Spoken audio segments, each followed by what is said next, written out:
कलाम से लिखेंगे मरकुस की इंजील 7वां बाब 24वें आयत से लेकर 29वीं आयत तक खुदा के कलाम में से हम पढ़ेंगे। खुदा का कलाम हमारे ईमान में भी इजाफा करता है और खुदा का कलाम हमारे अंदर पकीज़गी भी लेकर आता है, क्योंकि पकीज़गी का और ईमान का आपस में बहुत गहरा ताल्लुक है। इसलिए जब खुदा ने कलाम किया है तो खुदा ने यह भी फरमाया कि इस कलाम के सबब से जो मैंने तुमसे किया तुम पाक हो। कलाम सुनते हैं, नापाकियां ज़ाहिर होती हैं। कलाम सुनने से बंदा पाक नहीं होता है। जब हम कलाम सुनते हैं, कलाम हमारे गुनाह को हम पर ज़ाहिर करता है, कलाम हमारी नापाकियों को हम पर ज़ाहिर करता है। कलाम का काम है निशानदेही कर देना कि हमारे अंदर कहाँ पर गलती गुनाह है, कौन सी चीज़ें हैं जिनसे खुदा को नफरत है, कौन सी चीज़ें जिनको खुदा लाइक नहीं करता। कलाम का ये काम है। और जब लोग सुनते हैं कलाम को और जो लोग वाकई उस बात को कबूल करते हैं, यहाँ पर कलाम नाजल होता है, उनकी गलतियाँ खुदा उन पर ज़ाहिर होती हैं, समझ लगती है, वो इकरार करते हैं, तो उस इकरार के वसीला से वो लोग पाक होते हैं। लेकिन बुनियाद कलाम होता है। कलाम सुनने का मतलब होता है अपनी गलतियों को जानना। खुदा के कलाम में लिखा है, खुदा ने इस नबी से कहा कि जा जाकर उनसे कलाम कर और उनके गुनाहों को उन पर ज़ाहिर कर दे। कलाम क्या करता है? हमारे गुनाहों को हम पर ज़ाहिर कर देता है। हमारे अंदर बहुत सारी गलतियां गुनाह होते हैं, कोई बंदा हमें कायल नहीं कर सकता कि हम गलत हैं, लेकिन कलाम एक वह चीज़ है जो हमें साबित करता है कि हमारे अंदर ये वाली गलती है। जब आप पूरी तवज्जो से ज़हन से कलाम सुनोगे कि हाँ, कलाम मेरी गलतियों को गुनाहों को मुझ पर ज़ाहिर करता है, और जो गुनाह आप पर ज़ाहिर हो जाए, अगर आप उसका इकरार कर दे, उसको तर्क कर दे, उसको छोड़ दे, तो वो कलाम आपको पाक कर देता है। जब आप पाक होते हो तो फिर आपके ईमान में इजाफा होता है।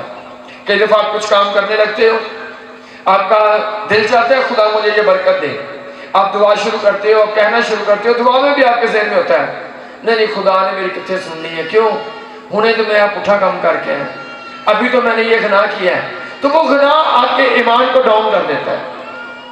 जब आपके अंदर गुनाह नहीं होता तो आपका ईमान बड़ा होता है, आपको पता होता है खुदा ने मेरी सुन लेनी है। खुदा के कलाम में लिखा है, हिजकिय्याह बादशाह जब बीमार हुआ तो वो बड़ी देर से लेटा हुआ था, उसको ये कलाम सुना दिया गया कि हिजकिय्याह अपने घर का बंदोबस्त कर दे, क्योंकि तू मर जाएगा, तू बचने का नहीं है। अपने घर का सारा बंदोबस्त मुकम्मल कर, जो अपने अपने बच्चों को टीच करना है, जो बताना है वो बता दे सब कुछ। उसको पता था कि मैं खुदा के साथ बड़ी वफादारी से चलता रहा हूं। जब एक नबी ने आकर कलाम किया, नबूवत की उसके सामने खड़े होकर, उसको बताया कि तू नहीं बचेगा, तू क्या कर, तू इंतजाम कर। अब जब खुदा उसको इंतजाम करने के लिए कह रहे हैं कि तू अपने घर का इंतजाम कर, तो फर्माबरदारी क्या थी कि वो इंतजाम करता। उसने इंतजाम नहीं किया। उसके अंदर एक अपना भी ईमान है। बेशक कलाम भी नाज़िल हुआ है, लेकिन उसके अंदर अपना एक ईमान भी है। ईमान की बुनियाद क्या है? उसके अंदर कलाम का इल्म है। इल्म आपका ईमान नहीं होता तो आप एक हर संडे आकर दूसरे संडे रुक सकते हैं, आप एक माह खुदा के साथ चलकर दूसरे माह आप छोड़ सकते हैं खुदा को। लेकिन जब आपके दिल में बैठ जाए कि मेरा मसला हल जब भी करना है यीशु मसीह नहीं करना है, तो आप सारी जिंदगी भी ईमान के साथ यीशु के पीछे चलते रहेंगे। क्यों? क्योंकि आपके दिल में बैठ चुका है मेरे मसले का हल यीशु है। सब बोलो कौन है? मेरे मसले का हल यीशु है। जोर से बोलो, मेरे मसले का हल यीशु है। उस औरत के दिल में ये बात बैठ चुकी थी कि मेरी बेटी बीमार है, मैंने अपने सब जादूगर पीरवीर चेक कर लिए, मेरा कोई मसला हल नहीं कर सका। अगर मेरा कोई मसला हल कर सकता है तो वो सिर्फ यीशु है। इसलिए कि उसने बहुत सारी जगहों पर ट्राइयां कर ली थी, लेकिन जो यीशु मसीह के बारे में उसने सुना था, उसके दिल में ये बैठ चुकी थी कि ऐसा मैंने कोई बाबा नहीं देखा, ऐसा मैंने कोई जादूगर नहीं देखा। जो मैंने यीशु के बारे में सुना है, ऐसा मैंने किसी के बारे में नहीं सुना कि किसी ने मुर्दा जिंदा कर दिया हो, पैदाइशी अंधे की आंखें खोल दी हो, जिसने पैदाइशी लंगड़े को चला दिया हो। तो उसने देखा कि ये जो हस्ती है इसको ट्राई करने की जरूरत नहीं, ये तो 100% कन्फर्म है कि यहां से मेरा मसला हल हो ही जाना है। ये जो हस्ती है जिसने पदेशी अंधे की आंखें जो है वो खोल दी, जिसने पदेशी लंगड़े को चला दिया। बदरून का इसके लिए क्या मसला है? इसलिए वो जान चुकी कि मेरे मसले का हल यीशु है, इसलिए यीशु जवाब नहीं दे रहा, वो फिर भी चल रही है। यीशु कहता है लड़कों की रोटी लेकर कुत्तों को डाल देना, रवानी, वो फिर भी चल रही है। उसे कोई गुस्सा नहीं आता, उसे गिला नहीं आता, उसे ये नहीं लगता कि मुझे ज्यादा टाइम लग गया है, मुझे तो 2 किलोमीटर सफर करना पड़ गया है, मुझे तो सारी दिहाड़ी यहाँ पर गुजारनी पड़ गई है, मुझे तो लंबा काम यीशु के लिए करना पड़ गया है। उसको ये मुश्किल नहीं लगता। आज जब आपका ईमान कमजोर होता है तो एक मीटिंग में भी आना आपके लिए मुश्किल होता है। कहते लो जी हूँ उत्थे जाके दुआ करेगी, पादरी को फोन करके घर ही साथ लो। आपको एक मीटिंग में भी आना मुश्किल लगता है क्योंकि ईमान नहीं होता। लेकिन जब आपका ईमान बढ़ जाता है, आप 100 मीटिंग में भी आकर खाली वापस जाओ बगैर मौजे के, फिर भी आप 101 वाली मीटिंग में आओगे। कब आओगे? जब आपका दिल में ये बैठ चुका हो कि मेरे मसले का हल यीशु है। मेरे मसले कौन हल करेगा? क्योंकि मसले का हल सिर्फ यीशु करता है और कोई हल नहीं कर सकता। अगर ये औरत वो सोच सकती थी कि मेरी बेटी है, वो घर में अकेली है, अगर मैं यीशु के पीछे चलती रहूंगी दूसरे गांव तक, तीसरे गांव तक, शाम हो जाएगी, मेरी बेटी को घर से दौरा ब्याह होएगा, कौन उन्हें सामने वाला, पीछे कौन फटने वाला है? वो नहीं, ऐसी बातों में नहीं है। वो जानती है छोटी बात नहीं, बड़ा मसला है कि अगर मैं यीशु के पीछे चलती रहूंगी, जैसे खुदा के कलाम कहता है, खुदा के कभी हाथ के नीचे फरोतनी से चलते रहो तो वो तुम्हें वक्त पर सरबलंद करेगा। ये औरत अगर बेइज्जती करवा के कोई जवाब नहीं मिल रहा फिर भी वो चल रही है, तो उसके अंदर एक चीज है और वो क्या है? ईमान है। सब बोलो क्या है? ईमान है। ईमान कहां से आया?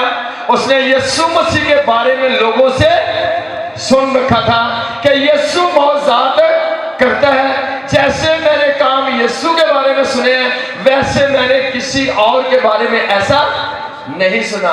आप बोलो किसी ने, आपने सुना हो किसी जादूगर ने पदेशी अंधे की आंखें खोली हो, किसी जादूगर ने कोई मुर्दा जिंदा किया हो, किसी जादूगर ने जो है वो पहाड़ों को हटाया हो, पहाड़ों से पानी निकाला हो, दरियाओं से रास्ते बनाए हो? किसने किया? ये सब कुछ सिर्फ यीशु कर सकता है। अगर आपको पता है यीशु कर सकता है तो आपको सारी जिंदगी भी चलना पड़े, आपको चलना है, आखिर यीशु नाम में कामयाबी आपकी होगी। सो ये औरत आ रही है, वो जानती है कि बदरू मेरी बेटी में है और जवाब नहीं मिल रहा, फिर भी वो चल रही है। तो उसकी एक वजह, उसके दिल में क्या है? जोर से बोलो, क्या उसके दिल में? ईमान है। आप कितनी बार चेक करते हो? दुआ करवाने के लिए आते हो, कितनी बार चेक करते हो? कहते जी 2 बारी हुण हो गई है, कोई मसला भाजी हल नहीं होया, हुण एवं टाइम जाया करना, तीसरी बारी जाके छड्डो पर हुण कोई होर रास्ता लगो। तो इसका मतलब आपके अंदर ईमान नहीं है। अगर आपको समझ लग जाए कि मेरे मसले का हल यीशु है, तो आप हर इबादत में हर रोज बिला नागा आप खुदा के कदमों में बैठेंगे, हर रोज आप दुआ करेंगे। जब आपके दिल में बैठ जाए कि मेरे मसले का हल यीशु है। और लिखा तो आ रही है, जब यीशु ने जवाब दिया है तो यीशु ने कहा लड़कों की रोटी लेकर कुत्तों को डाल देना, रवा नहीं। उसने क्या कहा? उसने कहा हाँ खुदावन तूने ठीक कहा है, तेरे जुमले ठीक हैं। आज कई दफा आपको जुमले अच्छे नहीं लगते, आप कहते हैं वो वाला जुमला नहीं बोलना चाहिए था, ऐसा कलाम नहीं होना चाहिए था। उसने नहीं कहा, उसने कहा हाँ खुदावन आपने ठीक कहा है। लेकिन कुत्ते भी तो अपने मालिकों की मेज से गिरे हुए टुकड़ों से ही अपना पेट भरते हैं। वो जान गए कि हाँ मैं कोई पदैशी मसीही नहीं हूं, मैं कोई इसराइली नहीं हूं, मैं तो गैर कौम से हूं। और यीशु ने दुरुस्त कहा कि हम कुत्ते हैं, हमारा अकीदा दुरुस्त नहीं है। उसने बड़े ईमान से कहा, उसने कहा हाँ खुदावन, लेकिन एक बात खुदावन मैं जानती हूँ, कुत्ते भी कहां से रोटी खाते हैं? जब मालिकों की मेज से गिरते हैं, टुकड़े मालिकों के होते हैं। इसने कहा जा इस कलाम की खातिर, सब बोलो किसकी खातिर? इस कलाम की खातिर बदरू तेरी बेटी से निकल गई। बदरू तेरी बेटी से किसकी खातिर? इस कलाम की खातिर। तुझे लंबा टाइम चलना पड़ा, तू चलती रही और मैं देख रहा था तेरे अंदर कोई गिला नहीं था। तुझे कुत्ते कहा गया, तूने कहा हाँ खुदावन, तूने सही जवाब दिया, तूने जो कुछ किया ये सब कुछ ठीक है। तेरा ईमान नजरिया बाइबल में लिखा है, ऐसा ईमान मैंने इस्राएल में भी नहीं देखा, ऐसा ईमान मैंने असल में भी नहीं देखा, और बगैर ईमान के उसको पसंद आना नामुमकिन है। तू अपने ईमान में कामयाब रही है, तू अपने ईमान में पास हो गई है, तेरे ईमान के सिले से जा, बेटी तेरी घर में बैठी है, जाकर देख ले तेरी बेटी में से बदरू निकल गई है। तेरे ईमान ने ये काम किया, बेशक तेरी बेटी इधर भी नहीं आई, लेकिन तेरा ईमान इतना बड़ा है, ऐसा ईमान मैंने कलीसिया में नहीं देखा, तेरे अंदर मैंने देखा है, और इस ईमान ने तेरी बेटी को शिफा दी है। और जब आगे पढ़ते लिखा, जाकर उसने देखा कि उसकी बेटी, जाकर देखा तो वो बेड पर वो तंदुरुस्त लेटी हुई थी। हालेलुया। जब आप ईमान के साथ आते हो, कभी आप शर्मिंदा नहीं होते हो, आप यीशु नाम में हमेशा बरकत लेकर जाते हो, आपके हर मसले को यीशु हल करता है। सो जी, तो यीशु मसीह के कलाम में लिखा है कि यीशु मसीह ने आकर बेशुमार बदरूह को आजाद किया, बहुत सारी बदरूहों को निकाला। और यीशु मसीह ने जाते हुए भी क्या कहा, और पहले भी जब अपने शिगिर्दों को खिदमत के लिए भेजा तो उनसे क्या कहा, उन्होंने कहा जाओ राह चलते ये मुनादी करना, कलाम सुनाना, दूसरा काम बदरूहों को निकालना, और तीसरा काम बीमारों को अच्छा करना। खुदा चाहता है कलाम सुनाया जाए और लोग उस कलाम का इस्तेमाल करें, और उसके बाद बदरूहों को निकाला जाए और बीमारों को अच्छा किया जाए। बड़े सारे लोग कहते हैं मास्टर साहब आप फोन पे बदरूह को निकाल दें, तो मैं अक्सर कहता हूँ ये फोन वाला काम नहीं। इसका मतलब ये नहीं कि फोन पे बदरूह निकल सकती, बदरूह बगैर फोन के भी, अगर कोई कराची अमेरिका में बदरूह उठता है ना, बगैर फोन लगाए इधर से हुक्म देंगे निकल सकती है, ये खुदा का कलाम है। लेकिन तरीकाकार क्या है खुदा का? खुदा के कलाम ने ये फरमाया है, खुदा कलाम लिखा है कि राह चलते ये मनादी करना, मनादी के बाद बदरूहों को निकालना। जब कोई बंदा कलाम नहीं सुनेगा तो उसका ईमान नहीं बढ़ेगा, ईमान नहीं बढ़ेगा तो बदरूह नहीं निकलेगी। बदरूह कब आती है? जब आपके अंदर बेईमानियां होती हैं, जब आपके अंदर गुनाह होता है, जब आपके अंदर गलतियां होती हैं, उस वक्त आपके अंदर बदरूह आती है। बदरूह वैसे नहीं आ सकती, शैतान के पास कोई इख्तियार नहीं आपके अंदर आने का। हवा ने इख्तियार दिया तो शैतान को इख्तियार मिला। हवा के इख्तियार के बाद शैतान इंसानी जिंदगी में आना शुरू हुआ, और उसके बाद भी खुदा ने यीशु मसीह ने भी ये फरमाया, ऐ जिसको आप इब्लीस को मौका ना दो। जब आप मौका देते हो उसके बाद शैतान आपकी जिंदगी में आता है। बगैर मौका दिए कभी शैतान आपकी जिंदगी के अंदर नहीं आ सकता है। जब आप गलती करते हो, गुनाह करते हो, कोई ऐसा काम करते हो जैसे यीशु मसीह ने मना किया है, और आपको गुनाह करते हो तो उसके बाद शैतान आपकी जिंदगी में आता है। शैतान आता क्यों है? गुनाह की वजह से। शैतान जाता कैसे है? जब आप यीशु के पास आते हो। और ये औरत के बेटी से कैसे शैतान गया है? इसने बड़े ईमान के साथ यीशु के पीछे चलना शुरू किया है, हर बात का परफेक्ट जवाब दिया है, तो यीशु ने कहा जा बदरूह तेरी बेटी से निकल गई है। एक और वाकया खुदा के कलाम में लिखा, यीशु मसीह और दो शागिर्द पहाड़ पर दुआ करने के लिए गए हुए थे। जब वो दुआ कर रहे थे, पीछे 10 शागिर्द मौजूद थे। एक बंदा अपने जवान बेटे को लेकर आया जिसमें बदरूह थी, उसको दौरा पड़ता था, वो आग और पानी में गिर पड़ता था। शागिर्दों ने दुआ करना शुरू की, लेकिन बदरूह नहीं निकली। जब लोगों ने बहस करना शुरू की कि क्यों तुमसे बदरूह नहीं निकली, तुम तो यीशु मसीह के शागिर्द हो, तुम्हारा उस्ताद तो ऐसे बदरूहों को निकाल देता है, वो जुबान से कहता है, हुक्म देता निकल जाती है, तुम्हारे से बदरूह क्यों नहीं निकली? बहस हो रही थी, ऊपर से यीशु मसीह आ गए। यीशु ने कहा इनसे क्या बहस करते हो? तो उस बाप ने दौड़कर, वो भी बाप था, ये औरत की मां थी, वो भी अपने बेटे के लिए आया, और उस बाप ने आकर क्या कहा? यीशु ने कहा, उसने कहा ऐ खुदावन, मैं अपने बेटे को तेरे पास, तेरे शागिर्दों के पास लाया था, लेकिन ये उसको आजाद नहीं कर सके। अगर तू कुछ कर सकता है तो कर। यीशु ने सारी बात छोड़कर उसके इस जुमले को पकड़ा कि तूने क्या कहा? अगर। यीशु ने दोबारा से रिपीट किया, अगर। उसने कहा जा, जो मान रखता है उसके लिए सब कुछ हो सकता है। तेरा ईमान नहीं है, मसला शागिर्दों का नहीं, मसला तेरा है। मेरे शागिर्द पुरमसा है, मेरी टीम ठीक है, बदरूह क्यों नहीं निकली? तेरा ईमान नहीं है, क्योंकि तू कहता है अगर तू कुछ कर सकता है तो कर, मतलब तेरे पास सेकंड ऑप्शन भी है। तू अगर के बाद मतलब है कि मैं दुआ करवाने के बाद कोई दूसरा रास्ता भी ढूंढने के लिए तैयार। जब उसको कलाम सुनाया गया, जब उसकी बेअदकादी का इलाज किया गया, जब उसने कहा खुदा मेरी बेअदकादी का इलाज कर, उसको कलाम सुनाया, उसने इकरार किया, तो यीशु ने हुक्म दिया और बदरूह उसमें से निकल गई। पहले नहीं निकली। पहले क्यों नहीं निकली? ईमान नहीं था। जब आप ईमान के साथ यीशु के कदमों में आते हो तो खुदा आपको आजाद करता है। हिजकिय्याह बेशक मरने के करीब था, चारपाई पर लग गया था, बड़ी देर से उसने चलकर नहीं देखा था, लेकिन क्या करता है, उठता है और दुआ करता है ईमान के साथ, खुदा मैं जानता हूं तू जिंदगी देने की कुदरत रखता है। खुदा ने कहा तू 30वें दिन, सालों नहीं लगेंगे। उसके पांव पर फोड़ा था, चलने फिरने में उसे प्रॉब्लम थी, और क्या कहता है, खुदा ने कहा तू, उसने कहा क्या निशान है कि मैं ठीक हो जाऊंगा? उसने कहा तेरे निशान यह कि तू 30वें दिन अपने पांव से चलकर तू हैकल में इबादत के लिए जाएगा, यही तेरे लिए निशान है। 3 दिन में चलेगा। एक काम कर, अपने पांव पर अंजीर की टिक्कियां बांध। खुदा मजीद देखना चाहता है कहां तक मेरी फर्माबरदारी करता है। उसने बांधी टिक्कियां, और वो 30वें दिन अपने पांव पर चलकर हैकल में इबादत के लिए गया। वो बंदा जो चारपाई पर है, जो उठ भी नहीं सकता, ईमान के चंद अल्फाज बोलता है, खुदा उसको कहते हैं 30वें दिन तू चारपाई छोड़ेगा और तू चले फिरेगा और तू जाकर हैकल में इबादत करेगा, क्योंकि तेरे अंदर ईमान है। और तूने कहा खुदा देख मैं अपनी जिंदगी में तेरे साथ कैसी वफादारी से चलता रहा।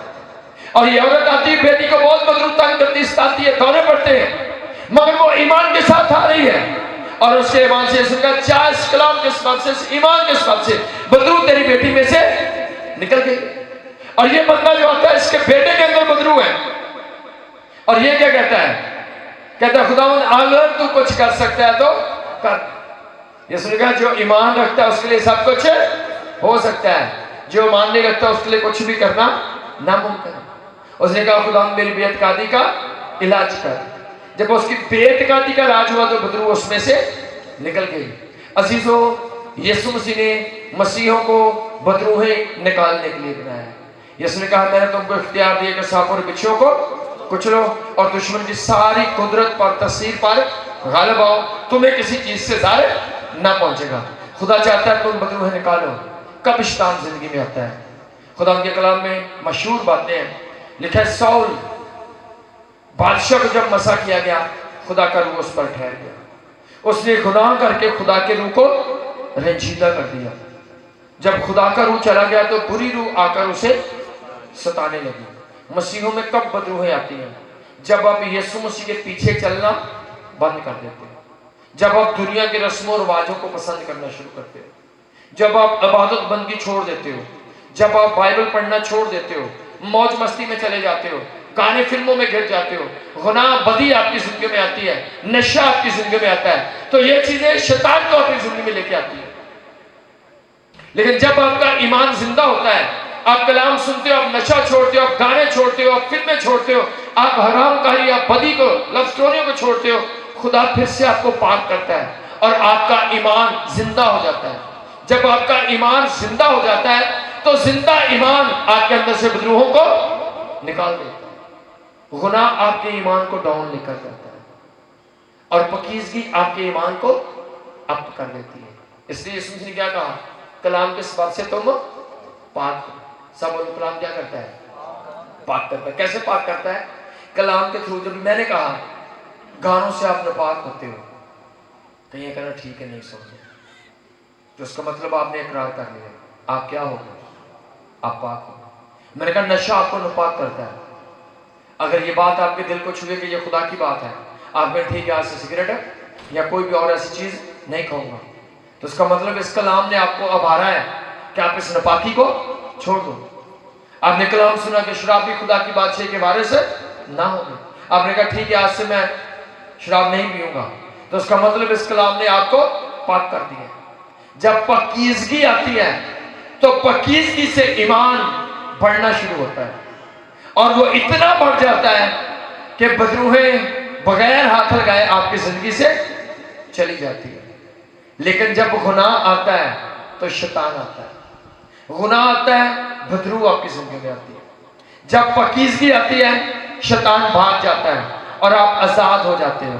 अजीजों, जितनी प्रॉब्लम्स आपकी जिंदगी में, कितनी बाइबल के अंदर लिखा है यीशु मसीह ने नापाकी की बदरूहों को निकाला। बड़े सारे लोग नापाक हरकतें, नापाक काम, बुरे कामों को दिल चाहना, हर एक गंदे काम को दिल करना, ये शैतान का काम है, आपका काम नहीं है। खुदा ने आपको अपनी मानद बनाया। सब बोलो किसकी मानद बनाए गए? लिखा मैं इंसान को अपनी मानद, खुदा ने अपनी मानद इंसान को पाक बनाया था।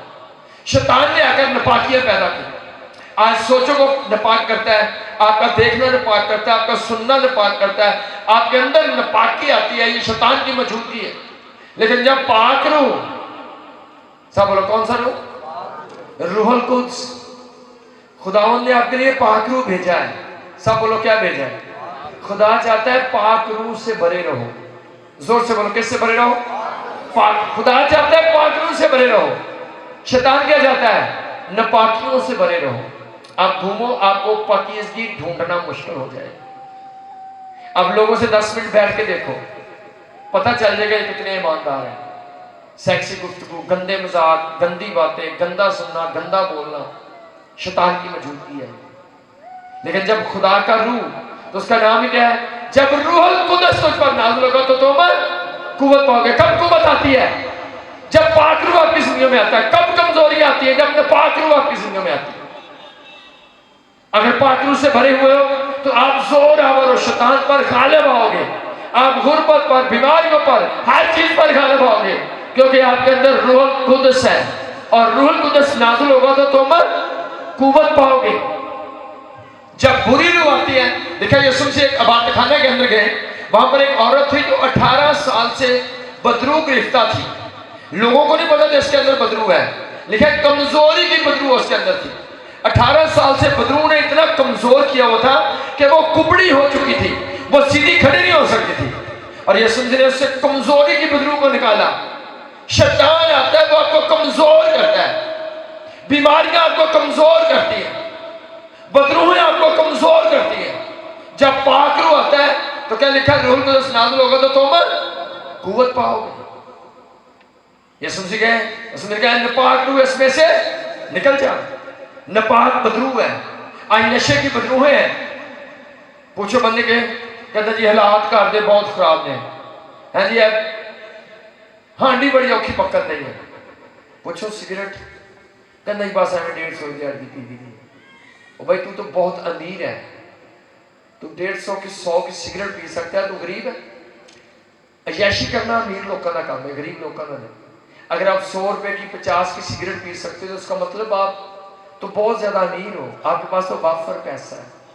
शैतान ने अक्लमंद की हुई, लोगों के हालात खराब है लेकिन सिगरेट पिए, मुश्किल हालात है शराब पिए, कर्जा होगा क्या कर रहे हैं? शराब पी रहे हैं। भाई वो पैसे बचाओ, आपको बचत करनी है, खुदा ने हिकमत दी है। सो जब बुरी रूह आती है आपके काम खराब होते हैं, बुरे काम आपकी जिंदगी में आते हैं, और बुरे काम आपको गुर्बत में, आपको कमजोरियों के अंदर लेकर जाते हैं। खुदा नहीं चाहता आपके अंदर बुरी रूह बीमारियां पैदा करती है। खुदा की मर्जी क्या है? यीशु मसीह के कलाम को पढ़ते हैं, लिखा है खुरूज की किताब, लिखा है कि मैं खुदावंद तेरा शाफी हूं। मैं खुदावंद तेरा, यीशु शिफा देने वाला है, वो तो है ही शाफी। उसने कहा मैं उन बीमारियों से, कोई बीमारी जो मैंने मिस्रियों पर भेजी मैं तुझ पर ना भेजूंगा। खुदा तो आप पर बीमारी भेजना ही नहीं चाहता। शैतान का क्या काम है? कमजोर करना, बीमार करना।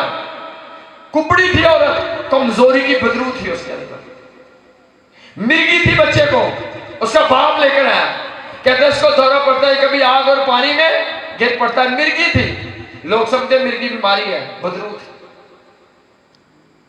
फालिज की बदरू। मैंने बहुत सारी ऐसी बदरूहों को निकाला है अपनी जिंदगी में, तजर्बा है मेरा।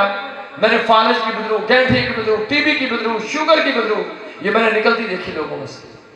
जब ये बदरूहें निकलती है उसके बाद वो बीमारी जिंदगी में नहीं जाती, लेकिन लोग समझते हैं मुझे बीमारी है। बीमारी नहीं, बदरू है। खुदा आपको आजाद करना चाहता है।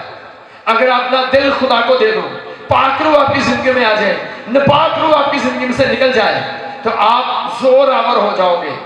कोई बीमारी आपकी जिंदगी में काम नहीं करेगी। आपकी जिंदगी में अगर दुनिया में 1000 बीमारी है तो कह लो 999 बीमारियां सिर्फ बदरूहें हैं। एक बीमारी हो सकती है, बाकी बदरूहें हैं।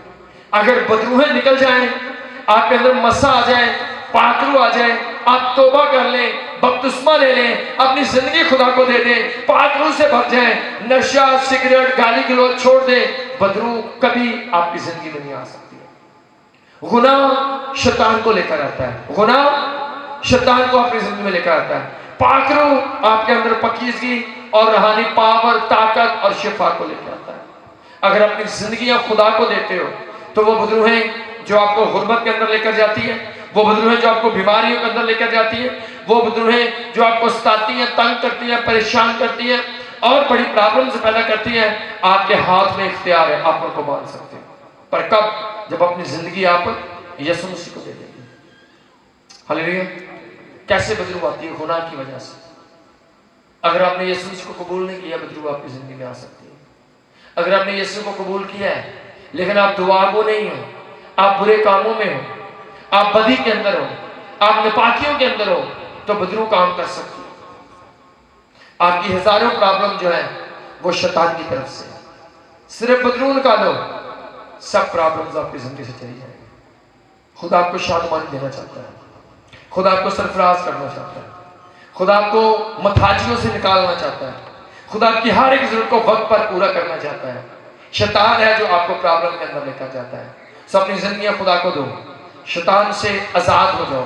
खुदा ने आपके लिए इंतजाम किया है। यीशु मसीह ने कहा मैंने तुमको इख्तियार दिया है। आपका इख्तियार है शैतान पर। आप चाहो गुर्बत को निकाल सकते हो, आप चाहो बीमारियों को अपनी जिंदगी से निकाल सकते हो, आप हर एक टेंशन को कैंसिल कर सकते हो। लेकिन जब पाक रूह आपकी जिंदगी के अंदर आएगा, अगर रूहुल कुद्दस नाज़िल होगा तो तुम कुव्वत पाओगे। अगर मसा नहीं तो बदरूह आपकी जिंदगी में काम करेंगे। सब अपनी जिंदगी खुदा को दो। यीशु मसीह ने क्या कहा? तुम मेरे नाम से बदरूहों को निकालोगे। खुदा क्या चाहता है? आपकी जिंदगी से बदरूहों को निकाल दिए जाए। सब बोलो, खुदा क्या चाहता है? ताकि बदरूहों को निकाल दिए जाए। खुदा नहीं चाहता आप बदरूहों में रहें, खुदा आपको आजाद करना चाहता है, खुदा आपको बरकत देना चाहता है। सो अगर आप चाहते हो कि शैतान आपके खानदान आपकी जिंदगी से काम बंद करे, तो अपनी जिंदगी खुदा को दे दो। खुदा सलाम के साथ आप सबको